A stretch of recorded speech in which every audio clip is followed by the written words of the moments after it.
এই WhatsApp so hello and আসসালামু আলাইকুম। কেমন আছো তোমরা সবাই? আবারও দেখা হয়ে গেল নতুন কোনো ভিডিও নিয়ে। আমাদের আজকের বিষয়টি খুবই মজার একটা ইন্টারেস্টিং টপিক, আর সেটা হচ্ছে কিভাবে 10 সেকেন্ডে তোমরা সহজেই কারো বয়স খুঁজে বের করতে পারো, খুব সহজ একটা অঙ্কের মাধ্যমে। তো চলো দেরি না করে শুরু করা যাক।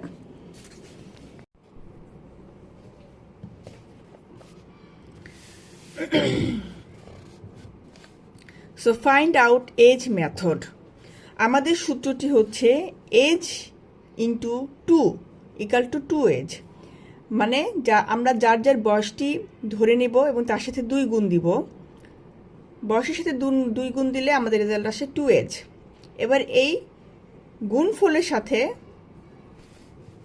আমরা 5 যোগ করব, তাহলে আমাদের উত্তরটি আসে 2 এজ প্লাস 5।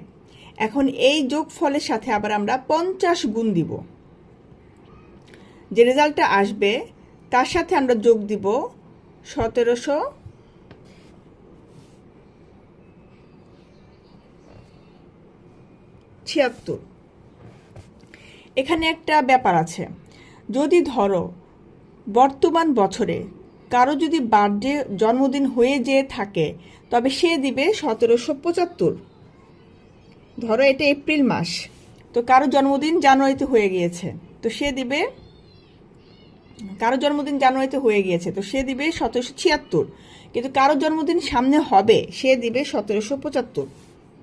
হ্যাঁ, আমার যে রেজাল্টটা আসলো তার থেকে আমরা বার্থ ইয়ারটি বিয়োগ দিব।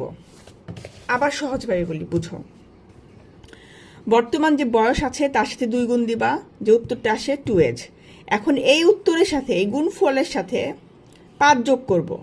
5 যোগ করলে আমার একটা রেজাল্ট আসবে, তাই না? ধরো কারো বয়স 10, তার সাথে 2 গুণ দিলে আসে 20, তার সাথে যদি 5 যোগ দেওয়া আসে 25। এখন যে 25 আসলো তার সাথে 50 গুণ দিব। আমাদের এই ক্যালকুলেশনের মূল থিমটাই হচ্ছে 2 গুণ দেওয়া, 5 যোগ করা, 50 গুণ করা।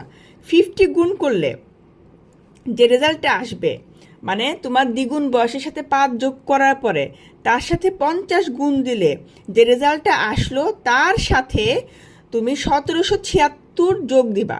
1776 কোন ক্ষেত্রে যোগ দিবা? যদি তোমার জন্মদিন ধরো 2026 সালে হয়ে যেয়ে থাকে, জানুয়ারি থেকে এপ্রিলের মধ্যে যদি তোমার বার্থডে অলরেডি হয়ে গেছে, তাহলে 1776। আর যদি তোমার জন্মদিন ধরো ডিসেম্বরে, অক্টোবরে, নভেম্বরে, তখন দিবা 1775। ঠিক আছে? এই যে রেজাল্টটা আসবে সেখান থেকে বিয়োগ করবা তোমার বার্থ ইয়ার, মানে তুমি কোন সনে জন্মগ্রহণ করেছ। চলো আমরা একটা এক্সাম্পলের মাধ্যমে দেখে নিই। ধরো কারো বয়স 14, মাল্টিপ্লাই বাই 2, তার সাথে 2 গুণ দিলে আসে 28। এবার এই 28-এর সাথে অ্যাড 5 যোগ করব, আসে 33। এবার তার সাথে আমরা 50 গুণ দিব, যেমনটি আমরা পূর্বে বলেছিলাম সূত্রে। তো 33 গুণন 50, আমাদের উত্তর আসে 1650। এখন এই 1650-এর সাথে যোগ করব 1776। তার মানে আমরা ধরলাম তার জন্মদিন বর্তমান 2026-এ হয়ে গেছে, সে বার্থডে পালন করে ফেলছে জানুয়ারি থেকে এপ্রিলের মধ্যে। তাহলে এই 1650 প্লাস 1776 সমান আসে 3426। যেই যোগফলটা আসে সেখান থেকে তার বার্থ ইয়ারটা আমরা বিয়োগ দিব। এখন দেখো, যেহেতু তার বয়স 14, তার মানে এটা 2026 সন, তাহলে তার বার্থ ইয়ার কি হবে? নর্মাল হিসাব করে 2012, 2012। এখন এই যোগফল থেকে এই তার বার্থ ইয়ারটা বিয়োগ দিলে আমার উত্তর আসে 1414। Am I right? এখন এই 1414 বা তোমার যে সংখ্যাটি আসলো তার শেষ 2 ডিজিট হবে তার এজ, বয়স। C how simple. সো ভিডিওটি মজার লাগলে তোমরা লাইক করে দিও, কমেন্ট করতে ভুলবে না, এবং আশা করি আগামীতে এরকমই মজার আরেকটি বিষয় নিয়ে তোমাদের সামনে হাজির হব। সে পর্যন্ত টাটা। তো বন্ধুরা, লাইক কমেন্ট করতে ভুলবে না এবং আমার চ্যানেলটি সাবস্ক্রাইব করে দাও। দেখা হবে আবারও আগামী কোনো ভিডিওতে নতুন মজার কোনো বিষয় নিয়ে। Till then, tata.